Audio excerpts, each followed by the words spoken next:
Welcome, everybody, to Dead Talk Live. And tonight we have with us acclaimed director of such movies as House on Haunted Hill, Fear.com, William Malone. William, thank you so much for being here with us. How you doing? I'm great. Thank you so much for having me on your show. Well, I've And been hi, everybody. I've been very much looking forward to this interview, and so have a lot of my team members and our viewers as well. Now, let's just get right to it. You have been in this industry for a while. Is it safe to assume that you are retired? No, actually not. Oh, No, sort of COVID retired me here for a little while, but no, I actually had a film project in the works just before the COVID thing hit. awesome. No, I think I kind of follow that thing of you'll have to pry the camera out of my dead hand. And you know what?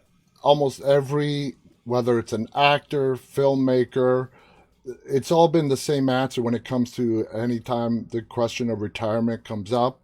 The response that I get, it's like asking me to stop breathing. Do you feel the same way?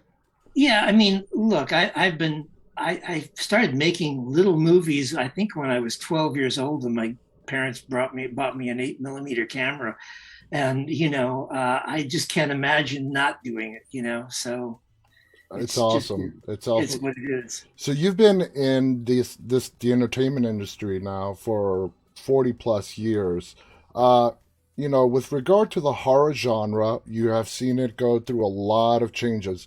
What are your thoughts on where horror is right now in terms of popularity and, the quality of films that we're getting right now? It was a good question. I mean, well, it's changed a lot. I think what's happened is that the business has changed so drastically. Primarily, I guess, because of the internet and also the availability of cameras and stuff like that. So there's a lot of films out there, and I think because there's so much content, it is in some ways hurt the quality of films. I think that there there certainly are still good films being made, but I think when you had to shoot film, uh, there was sort of you had to know more about filmmaking, I guess, is, Yeah, it was, to yeah. actually go do it. Computers have made it a lot easier now for Yeah. people to get involved. And in regard to the content, you're absolutely right. When I want to watch a movie, let's say I don't have a movie specifically to watch and I just want to sit on my couch and browse, I got to research before I sit down because there's so much content out there. Well, yeah, I mean, it's funny because last night I was talking with my wife and we were sitting there watching, I think it was Netflix. We were scrolling through and I don't even know where to begin. I don't know, Exactly. and I thought, maybe we should just do a thing where we start each movie and give it like 15 minutes. And and just move on if it's not good. I don't know. I don't know how else to deal with it. I know this. Um, Francis Coppola, I think, said when digital cameras first started coming out, he said something like that he thought it was going to be wonderful, that it just means there's going to be tons of great movies coming. No, no, it was just, There's just a bunch of there's a lot of everything. junk. Yeah, there's a bunch of everything. Now, you are known primarily for your work in horror, but you have done the full spectrum from comedies to a little bit of everything all the way through horror. How do you feel about sort of being labeled as this horror director, great horror director? Well, thank you. Actually, I'm totally thrilled with it because that's what I started out being. I actually got into it sort of sideways because I was working at this company called Donpo Studios, and we used to make masks, but we also made effects stuff for films and so forth. And directors would come in. This is in the '70s. Directors would come in, and for the most part, they were directors who hated horror, but they somehow got stuck with doing a horror film. So they would ask for just terrible stuff, and I went, God, I love it. Why are you doing this? So I think that sort of propelled me into saying, oh, well, at least I can do better than this guy because I love it. So, Exactly. Do something that you love. Now, take us back. You brought up the '70s. Take us back to the '70s. Not just horror. What was the entertainment industry like back then? And that's so well, different from today. well, it's very different. I mean, first of all, when you think about the movies that were out, 70s, to my mind, was a horrible period for just about everything except for movies. You know, music sucked, the wardrobe sucked. It was just terrible. But you had movies like The Godfather and Chinatown, and those are movies that wouldn't get made today. No. No studio would finance those movies today, and it's a shame because, you know, you know, that's that's kind of what I think is a sad thing about what we're seeing happen. I'll tell you what, my wife actually took my two teenage boys and sat them down, and they all watched The Godfather and The Godfather Part 2 and The Godfather Part 3. They, on their own now, they will just go back and just rewatch the whole thing again. They fell in love with it. It's a class. It's a timeless classic. And why do you think like movies like The Godfather would not be made today? Well, I think because the studios now consider it like a niche audience, and they're all about the blockbuster, Yeah. and and not that those occasionally some movies, like maybe Phantom Thread or one of those things get made, but they don't have the budget that like No. Coppola had when he was making, the Godfather movies, and yeah, I mean, it's just an entirely different world, and all they want to do now is just make big blockbuster, mostly guys in tights movies. Now let me ask you a question. Going back to the 70s, 80s, even the early 90s, uh, let's take Paranormal Activity. It was done on a zero $10,000 budget. Was that even heard of back then? I mean, what was the minimum you needed to actually put a film together? Well, yeah, I don't think you could make a movie. Well, I take that back. I mean, look, Robert Rodriguez made his first movie, I think, for $7,000 or something. It made a lot of money, but generally speaking, I mean, my first movie was Scared to Death, and that cost $74,000, and that was just unheard of to make a movie That for cheap. for that cheap. And if you look back, I mean, I think Halloween, I believe, cost about $300,000, and that was considered a low budget film. So, now today, $300,000 is a big budget. It's a good budget now if you have $300,000. And now, the early part of your career, you did some acting. So, was your aspirations were to Yeah, I was get into never. acting, or and then No, I was never an actor. I still, I only did it just out of a lark or something, or somebody okay? say, come over and do something. So your passion has always been with filmmaking. Right, right. As a filmmaker, yeah. So I Now, mean, that's mainly what I wanted to do. And I remember actually there was a day when I quit Don Post Studios, and I said, from today on, I'm a director. I haven't directed anything, but from today on, I'm a director. uh, So. along with directing, you have produced, you have written. Let's take writing, for example. Is writing something looking back that you wish you would have explored more than you did, or are you perfectly satisfied? Well, look, you always want to be better at your craft, whatever it is. And I certainly wish that I were a better writer than I am. And, and if you look at my script, usually on the first page of my script, it always says, be better today, you know, be better today than yesterday. And I feel that way about writing. You want to try and do as good a job as you can. And I love good writing. I mean, there's some movies that I adore, like Sunset Boulevard, Hmm. Billy Wilder's films and stuff like that, and Double Indemnity. And my God, the writing in those films are so wonderful. And, Yes. and that's what you aspire to, and I always felt like there's no reason why horror shouldn't be like that. I mean, it should horror. I never wanted to make movies that I felt like I was talking down to the audience. Hmm.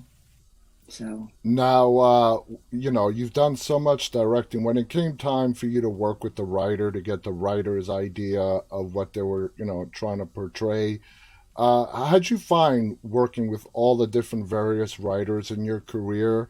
Did you guys Well, click? mostly, yeah, mostly. I mean, I get along really well with writers. I mean, because I understand what they're doing, and I have great respect for good writing. And mostly the stuff I've done, of course, has been stuff I've written. But on television stuff, particularly, there's been a lot of stuff which I didn't write, and yeah, I didn't write Fear.com, and I didn't write a lot of TV shows. Yeah. But but yeah, I mean, in a way, getting when you get a script from somebody who's not, not your own script, the beauty of it is you get a perspective that you don't have on your own stuff. Hmm. You can see it in a way. You can see it more clearly, even though when you write something, you have all the stuff in your head, but you don't have a good perspective on it. You really Yeah. don't. That's true. So, That I never thought of it that way. So let's get to one of your biggest films directing, and that is House on Haunted Hill. Tell us how you directing that movie, and how did it come your way? well, actually, it came about because I had directed an episode of Tales from the Crypt called Only Yes. Skin Deep, which the producers really liked, and so they wanted me to do some other stuff. Which in the interim between that, I did some other things for them. I did another Tales from the Crypt, and then one in England, in fact, and then a show called Perversions of Science, Mm-hmm. and then a made for TV movie and stuff. And so I got a call. I think this is probably about late 1997. I got a call from Joel Silver, who said that they had bought the rights to the William Castle catalog, and that they were thinking about doing a remake of House on Haunted Hill. And I said, I am on board. I said, because first of all, I was thinking, I'd been thinking for quite a while. I said, I want to do a ghost movie, you Yeah. know. So it was like perfect. A ghost movie, House on Haunted Hill, and yeah. So that's how it sort of got started. There was a writer. I brought on the writer from my Crypt episode, which I had only met on that episode. A guy named Dick Beebe, who was a lovely guy and a really strong writer. But we sent him off to do a draft of the script, and unfortunately, Dick had a little problem with the tubes there, Yeah.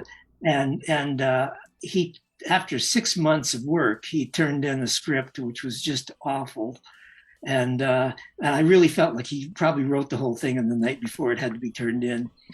But and the studio was planning on pulling the plug on the project. So I said, look, guys, just if you can just wait, let me talk with Dick. So Dick and I got together, and I said, let's screen the original movie and write down everything we love about it and put it in the movie. It was just what we did. And I said, Mm-hmm. no, now let's take the things that we would like to have seen and let's put that in there. And so that's really how we approached it. And once we both actually I co-wrote the screen the movie with him, and we took it back to the studio, and they said, yeah, we love this, we want to make it. So that we then got the green light to go ahead with it.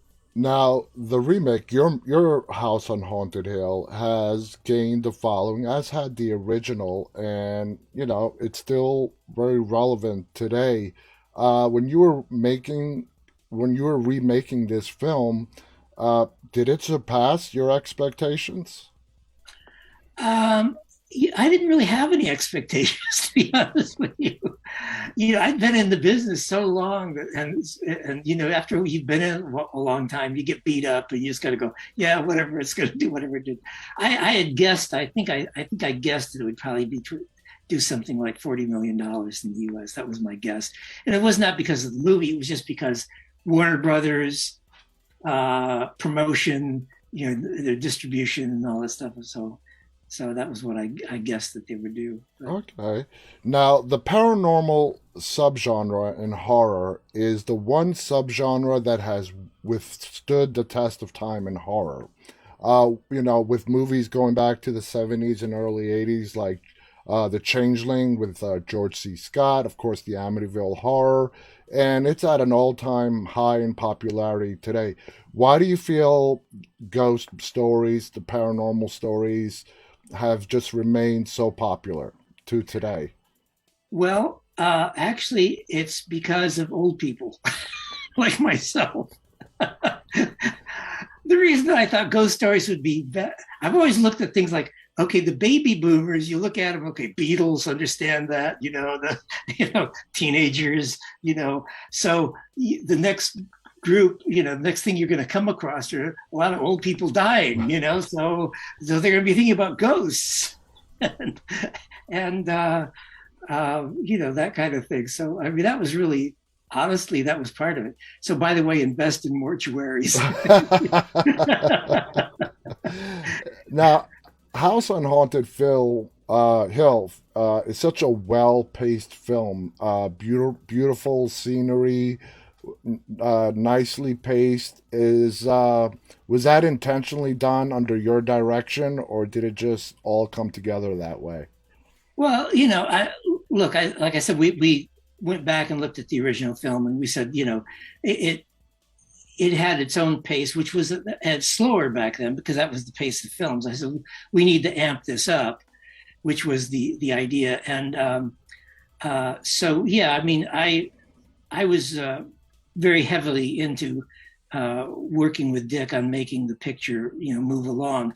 Um, the way it worked actually is on the script. Dick wrote pretty much most of the character stuff because he was really good at that, and I think he's better at it than I am. And I wrote most of the plotting and the horror elements, Mm-hmm. and so that's really how we divided up the work.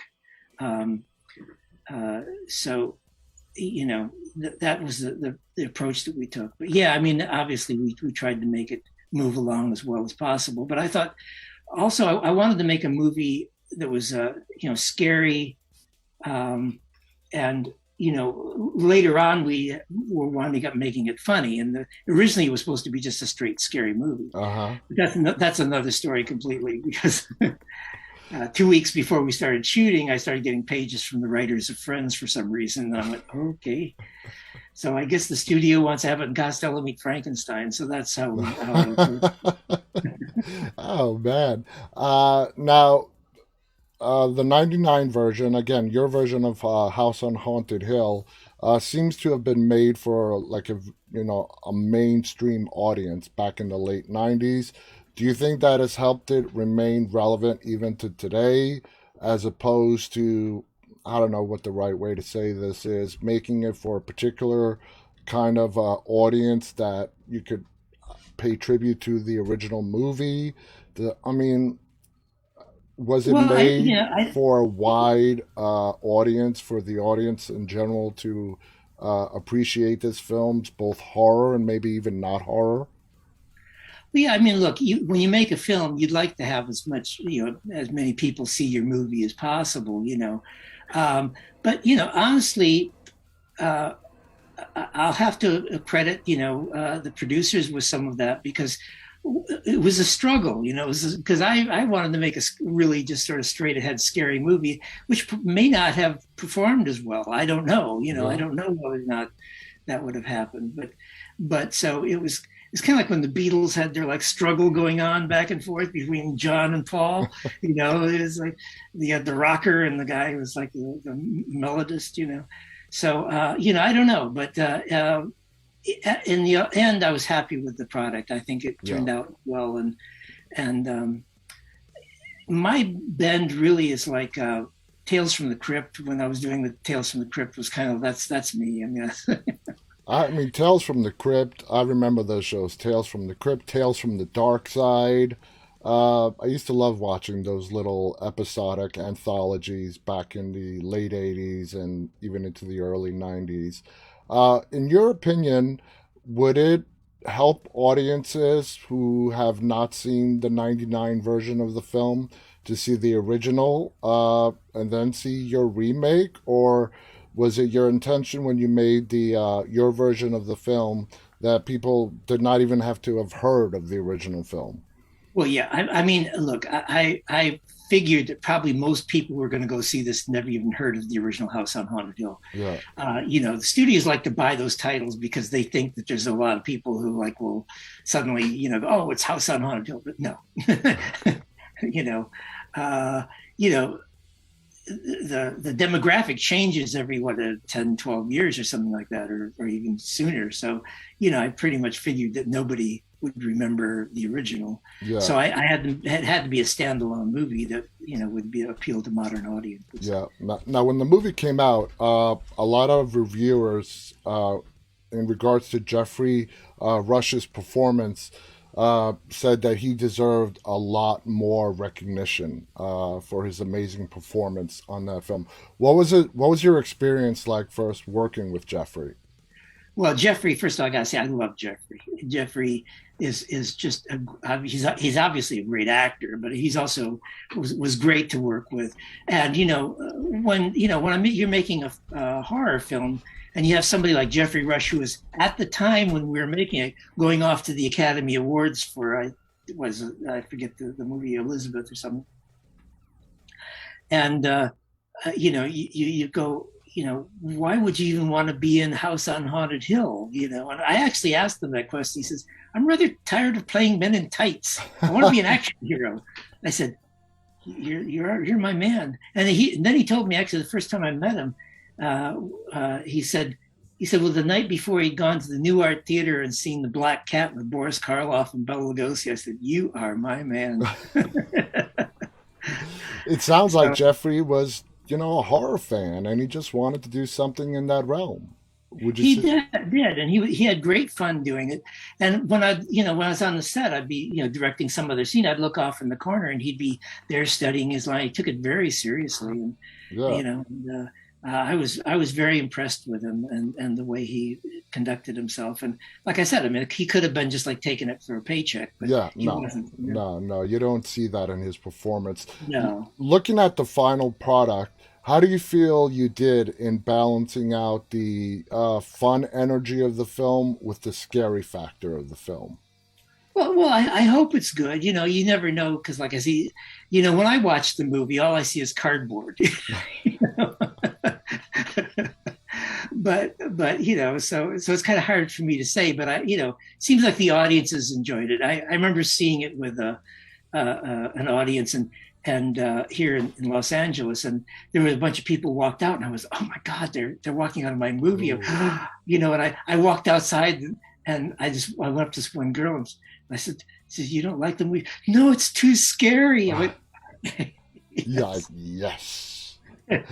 How involved were you with the post production? Because one of the elements that makes this film so great is the sound, the score itself. Was that all you, and where to put it, and working with the post production team? Well, first I'll say nothing is all me. I mean, it's just No, yeah, we're in a business where it requires a lot of talent and a lot of different people to work with. As far as I don't know if you can probably guess from my other movies, I'm very much into classical music, and yeah, and one of the things about the score was I was thinking to myself, pipe organ music used to be the standard thing when you think of horror movies. And I thought, nobody's used it in a zillion years because it's such a cliche. But yeah. I said, now is the time to use it. So I had Don Davis, who I thought did a wonderful score. And we attempted in with some rather strange music, and he adapted to that. One of my favorite cues is I think when they're looking at the saturation chamber, when they first come across the saturation chamber, and there's this weird music. It sounds like Middle Eastern, or it's just wrong, and it's just so perfect for the film. But yeah, I mean, that was something I was definitely into.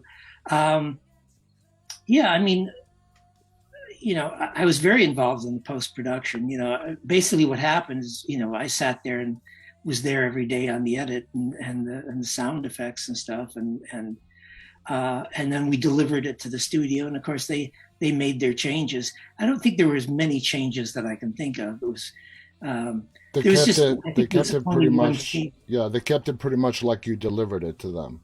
Pretty well. I mean, there was one scene that I'm sorry that got cut out, which is it's when uh,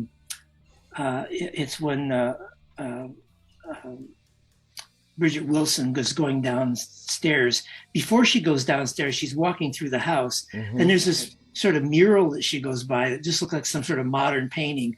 And then as the camera turns and we sort of come around her in front of her, you see that the painting is actually a actual creepy painting that's been Ooh. painted in kind of some distorted way, so it looks, and then at the last moment it starts to come alive and chase her, and it was wonderful. And what's weird is that, like, Joel, when he sat and watched it, he like jumped out of his seat, and then they said, "Oh, let's cut it." Why? What? What do you mean? Let's cut it? Oh, that would have been so awesome. Now, the movie is reported to have a budget somewhere in the 19 to $20 million range, which is huge. Is I that don't accurate? I don't think so. Look, it was a studio film, but I'm thinking it was probably closer to like 13 or 14 million. Still pretty. I mean, it's that's even for '99. Especially back for '99, we're going over. That's 22, 23 years ago. Working on films with that kind of money, uh, what kind of freedoms does it allow you as a director? Well, look, when you're making this was my first studio film. Obviously, I'd made other movies, and I've made, Creature was a fairly large production as far as budget, and not budget, but just as far as things, making things and sets and stuff. But this was my first studio film, and when you make a studio film, you have an obligation, and also the studio. Your first time at bat, they're not going to give you too many things that you're going to be able to play with. I mean, the things I was able to play with was the script, the way the film looked, the the cinematography, the music, and that stuff. But as far as like the casting, like I had almost no say in the casting. Uh, Which you is know, odd in today's world. It's like the director has complete autonomy over the casting. Well, I doubt that's true, and I'm guessing that the guys who are directing some of these big studio films are probably saying, "No, this guy's in your movie." It's really a business where the tail wags the dog, because they go, "Well, if we get this," I mean, that's how I wound up with Jeffrey. Fortunately, Jeffrey was number one on my list, and I turned it in, and it turned out it was number one on their list, so that Good. was a no brainer, So I got Jeffrey, and then also. Some of the other people that, for instance, I'll give you an idea how the film would have been different. My original idea was to have the Chris Kattan played by John Hurt, which of course would have been a completely different movie, Oh yeah, So, but I love Chris Kattan. He did an awesome job. he Uh, did, and you know, he was, I believe, before that or during that, like on Saturday Night Live, and right. it showed his flexibility as an actor to do this. Speaking of the other characters, were there specific elements that you were looking for the cast? And you basically just said that you really didn't have much input as to who got casted. Were you happy with the No, casting look. choices? I was happy with the cast. I think they were all fine actors, uh, you know, yeah. I mean, the only other person that was on my list was uh, uh, uh, Jeffrey Combs, you know, Yeah. and of course, that was not a problem getting him on the film. But look, the rest of the cast I thought did great, and I loved Famke. She's a really strong actor, and uh, and so were all the other actors. I loved working with Bridget Wilson. She's like a living Warner Brothers cartoon. That's the best Yes. way I can describe her. She is like that in person. Yeah. And yeah, I mean, and Tay Diggs, what a good cast. Yeah. So walk us through. Here's this studio film you just directed. It opened up like on Halloween weekend in 1999, if I'm correct. As a director of the film, what do you do on that opening weekend? Do you go and watch it with the crowd and gauge their reactions? Yeah, I mean, I think it first night. I don't think it was actually on Halloween. I think it was on like a Friday night or something. Like Yeah. we definitely went and watched it with an audience and stuff, and that was very enjoyable. Of course, it's great seeing your film up on the marquee and all that. So, uh, but yeah, I mean, that's what we did. And then I think Halloween night we actually went to a club and partied. So. Yeah, yeah. Now, were there any aspects of this film that presented you with a challenge that you had not faced before?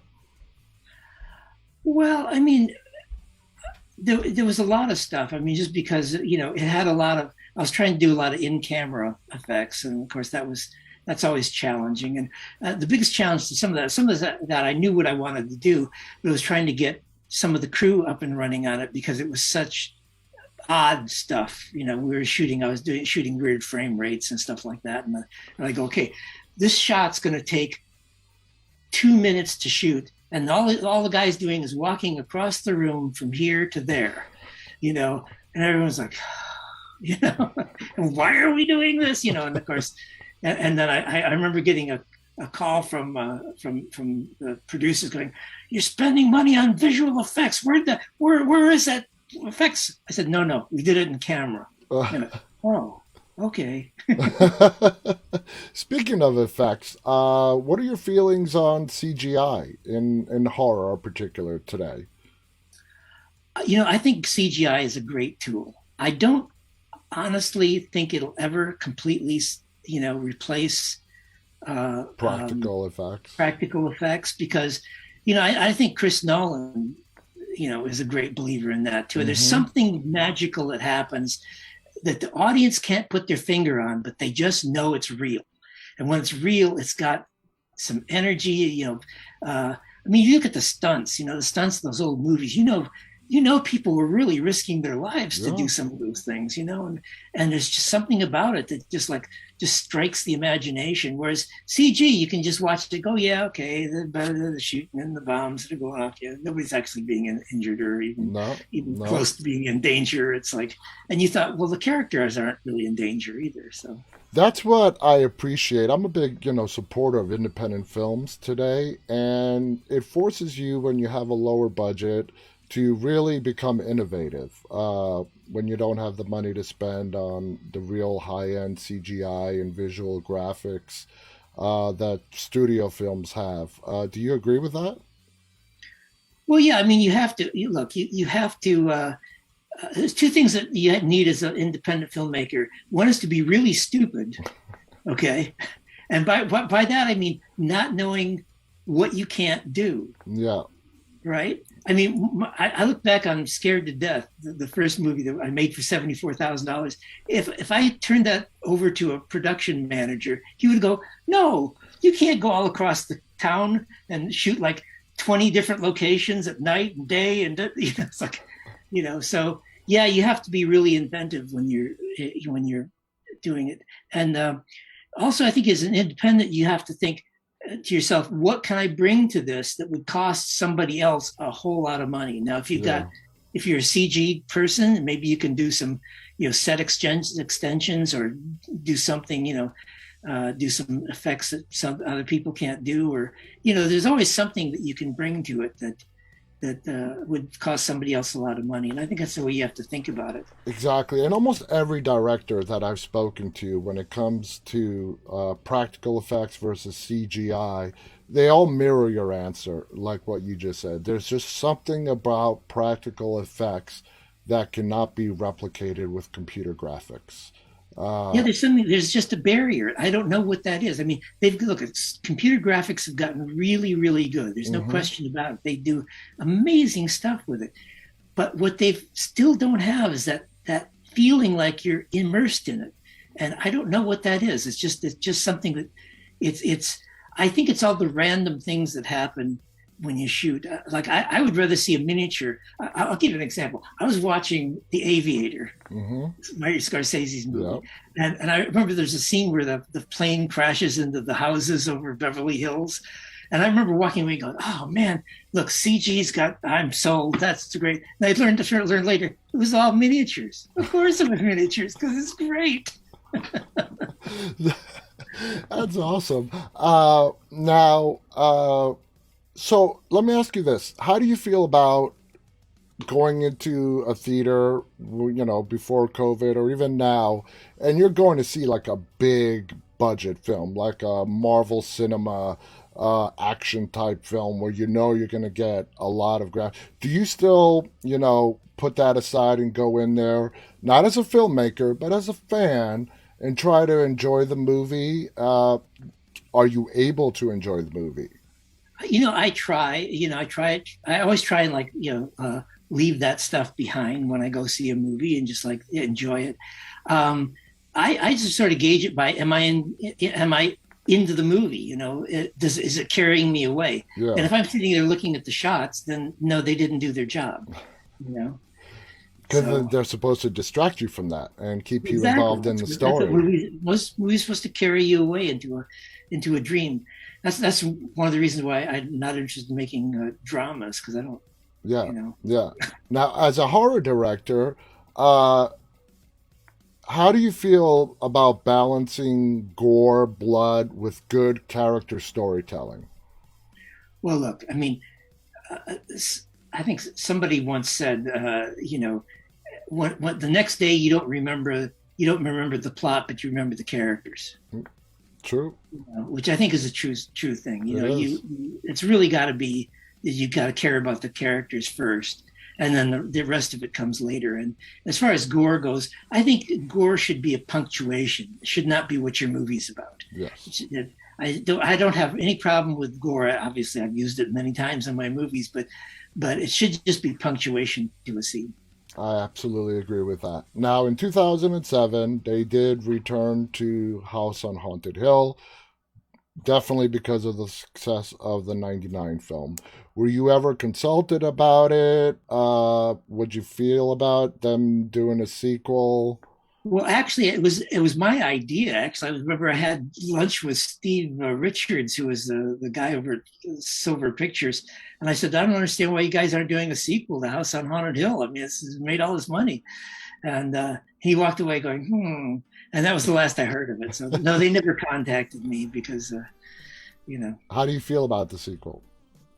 I really don't want to comment on somebody else's movie. All I can That's say is, true. I guess the only thing is, I thought he did a good job. The I was a little disappointed maybe that they weren't willing to build the sets and make it the original Yeah, yeah. sets. I could see It was, that. I think, done in Romania or someplace. And Yeah, yeah. It's amazing yeah, how many movies are now shot in these very unexpected locations. Obviously, it all comes down to dollars and cents. It's much right. cheaper. Now, House on Haunted Hill, the location is reported to have been shot just outside Griffith Park Observatory. Could you talk more about the location and how did that all work out for you for House on Yeah, Haunted well, Hill? we looked for a long time actually trying to find a place for the Vanica Institute, and somebody suggested that we go look at Griffith Park, the observatory. And my initial reaction is, oh God, we've seen that in movies a million times. I said, but I'll go look at it. And then I realized that when I went there that I walked down the front side of it, and I said, nobody ever shoots this side of it. They always shoot the back side, or the parking lot side. I said, let's go Yeah. down the hill. And I thought, well, this actually kind of looks different and kind of weird. I said, let's do some extensions on it. Maybe it'll work. And I was totally happy with it once I saw it. And then, of course, Bob and Denny Skotek built this great miniature Oh, for yeah. that. Oh, yeah. Yeah. Now, when you realized and knew that you were going to be directing this, you had seen the original. Did you go back, do any extra research on the original film besides just rewatching it again?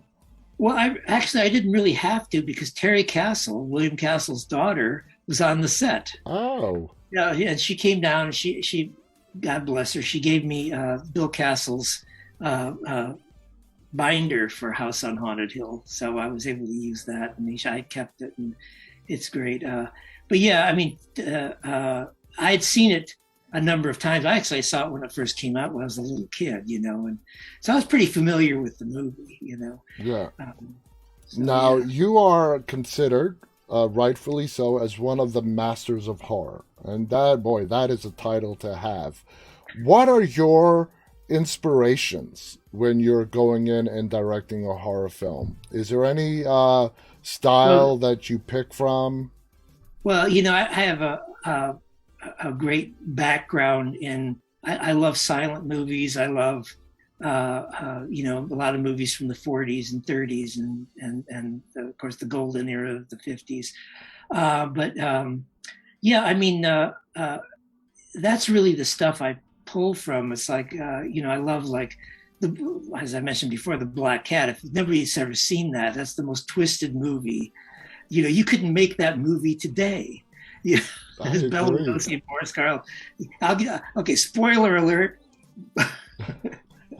Bela Lugosi skins Boris Karloff alive on a rack at the end of the movie. Okay, this is I know. For back then, that's like 1934. unheard of. And Karloff is like encased has been killing off his wives in some sort of devil worshipping cult, and has them encased in plastic in the basement. Yeah, yeah.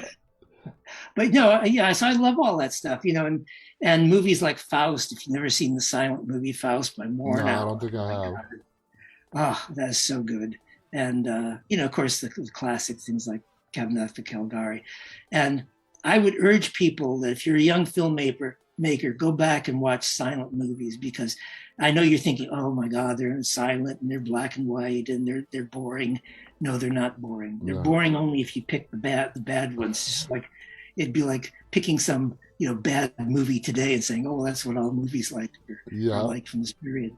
Now, So let's move to another one of your very popular projects, and that's, of course, Fear.com. Back in 2002, it was released, and you could say that it was sort of the opening to a lot of copycats. That I sort of invented torture porn. exactly, and it's still being done to this day.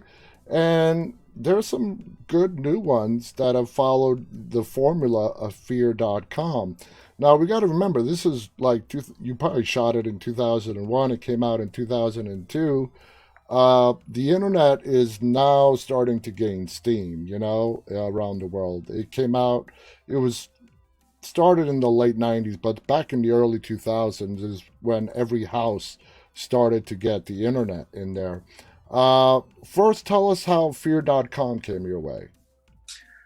Well, actually, it was an idea that Moshe Diamant, who I'd worked with before on Creature years earlier, he came to me with the idea he wanted to do something about you know, a killer on the internet. And I said, well, let's make it so that it's like a haunted internet. Yeah, And so, I kicked around some ideas, and then he had a writer who wanted to write it. I said, fine. So she went away and wrote the screenplay for it, and then we pretty much had to go. The only thing I would say that was a negative about the film was it got started a little earlier than I would have liked, because I felt that we needed to explore some more hmm, scripting in it, because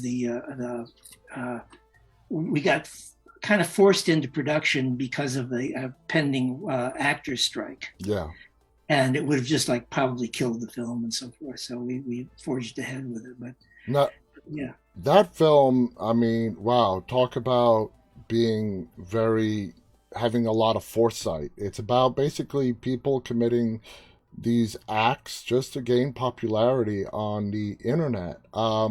Looking back when you were doing it and that screenplay and directing it to sort of what the world is today and people looking for popularity on the internet, uh, if you go back to when you were shooting it, did you ever think that the world would sort of go, not obviously mirroring the movie, but in somewhat following that direction?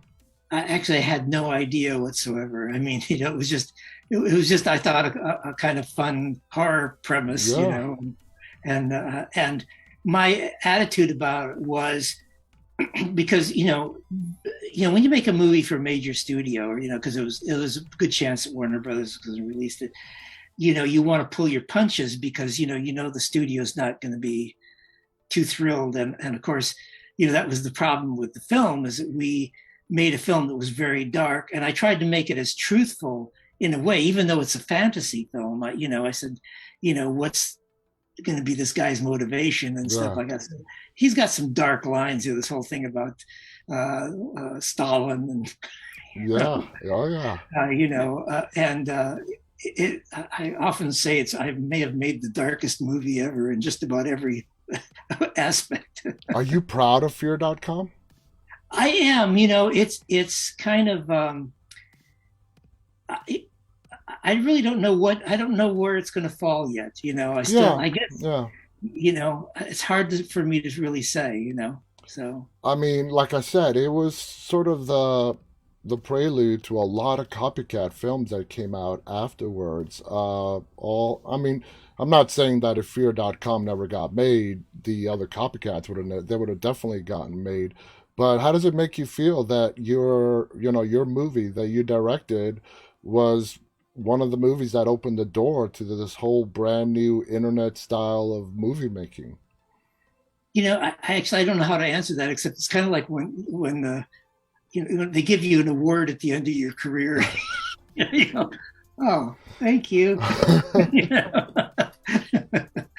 So I don't know really how to I, respond to that, I but could, look, I'm proud of the film. I think we did some good work. I think Christian Sebald. I read one review of the film where they said that his cinematography was some of the most beautiful ever shot, hmm. and I would agree with that. I think he did an amazing job with the Yeah, yeah. cinematography on the film. It was. The cinematography was amazing in Fear.com. Now, we have a lot of filmmakers like Eli Roth. They like to really push boundaries.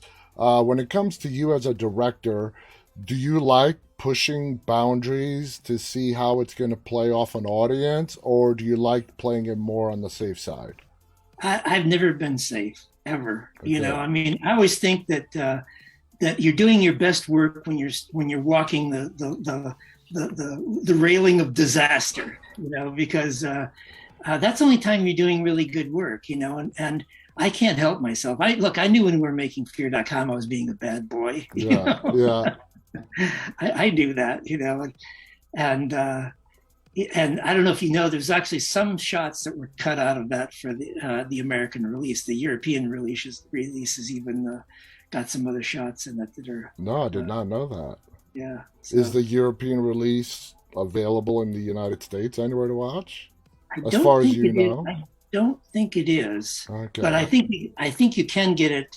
Probably like out of Germany or something like that.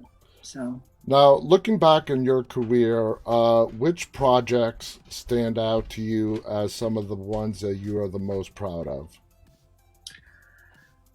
Uh, Obviously, I'm very proud of House on Haunted Hill. I mean, it was a very difficult film to make, and I'm very happy the way that turned out, and I'm really thrilled the way people have responded to it. Um, Probably, I think my first Tales from the Crypt episode is one I'm very proud of. The Only Skin Deep, because it was like a perfect gift to me. They sent me the script, and I thought, oh man, I know exactly how to do this, and I felt very happy with the way it turned out. And then the Masters of Horror that I did, Mm-hmm. um, and I'm also very proud of Parasomnia, which not a lot of people have seen, but we're going to do a re-release of it soon with some new effects in it, and so Nice. yeah. So, like I said, a large experience. You have done a lot of also made for TV movies. Is Yeah. there any difference when it comes to directing uh, a feature film that's going to go to theaters as opposed to something that is going to go straight to television? Well, it's drastically different. It Hmm? really is. Yeah, I mean, look, when you make a feature, it's really all about your vision and trying to like fight for it and get everything you can on it. Most television shows, now I wouldn't say that certainly I've done both, where it's completely my vision. Like Masters of Horror was, I had no interference. I could do whatever I want, and also the Tales from the Crypt. That was just by default because by that time the producers didn't care about the show anymore. So I was able to do what I wanted. But mostly when you're doing TV, it's a really a producer's medium, and you're really there to serve what their vision of it is, and you don't want your episode to look different than everybody else's because Yeah. that's not what you're there for, and usually the shows that I've been on that were like episodic things that I've done were shows where they've been running for a while, and you just come on and you try to make the day and make it as good as you can make it Yeah. and walk away. And it's more like that's like a real job. That's like you walk in, you do your job, they pay you, you walk out. But feature film's not like that. That's something you nurse along for years, and you sweat and you tear your hair out. I mean, I got a bleeding ulcer making House on Haunted Hill. So. Which of the two do you think allows you to be more creative? Well, certainly.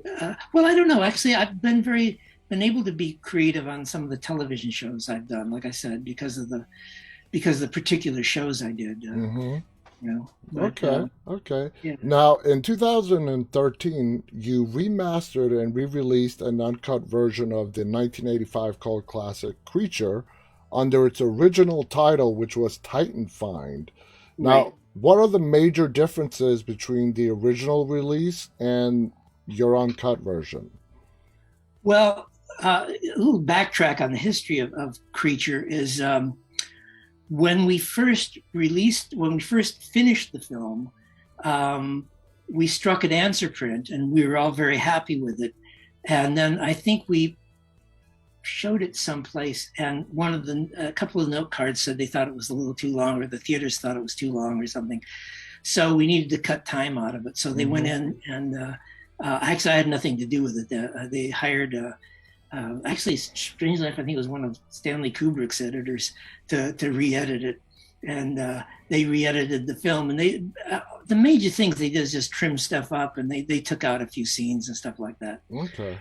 Uh, the biggest problem I had with it, I really didn't think it hurt the movie that much. The biggest problem was that the original version was recorded at Saul Zaentz Studios at the same time and the same mixers as they were doing Amadeus.